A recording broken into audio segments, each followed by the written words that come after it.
Welcome to the Explainer. Today we are tackling something that I know drives so many English learners crazy. Those tiny, little, and let's be honest, super frustrating words called prepositions. I mean, why are they even a thing? Right? If you've ever found yourself asking, why do I have to add words like up or out or into after a verb that seems perfectly fine on its own? Well, you are definitely not alone. It can feel totally unnecessary. But stick with me because in this explainer, we're going to unravel the hidden magic that makes these little words so incredibly important. Okay, so where do we even begin? Well, the biggest clue is realizing that English kind of has a split personality. When it comes to action words, it's pulling from two completely different playbooks. So, on one side, you've got these, more formal Latin-based words like approach. And on the other side, you've got the simple, everyday combinations we use all the time, like come up to. Now, they might mean something similar, but believe me, they paint totally different pictures in your head.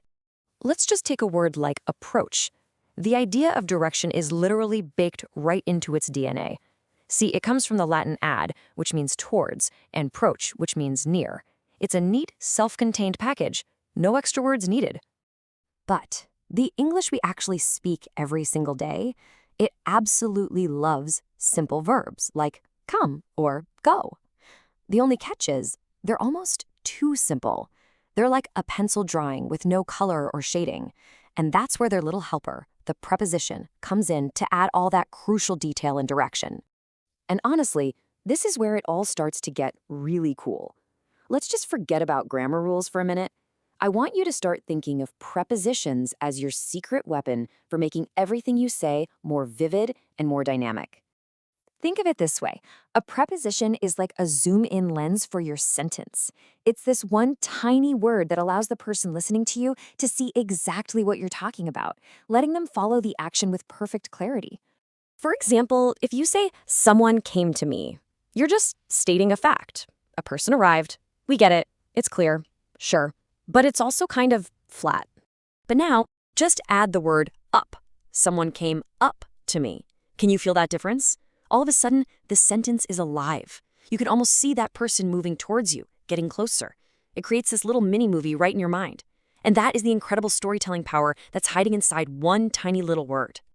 Okay, so let's actually put this into practice. We're going to look at a couple of super common examples to show you how you can start, consciously painting pictures with your words instead of just rattling off facts. Let's take the verb work. All by itself, it's pretty straightforward, right? It means to do a job.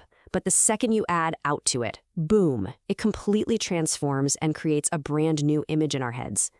Just think about what the phrase work out actually makes you picture. You're either pushing mental energy out to solve a tough problem, or you're pushing physical energy out at the gym. See, that little word out is what gives the verb all of its direction and its sense of effort.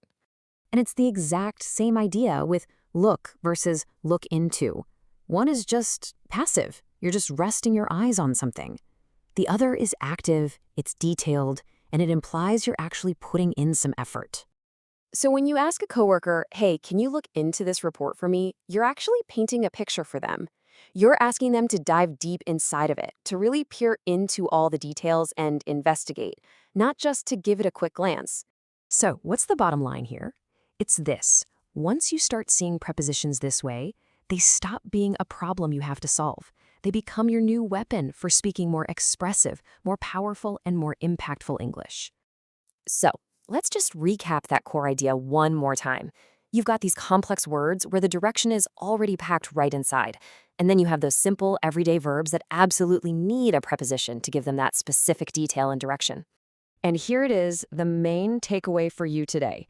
If you really want your English to sound more natural, more dynamic, stop just memorizing lists of big, formal words. The real secret?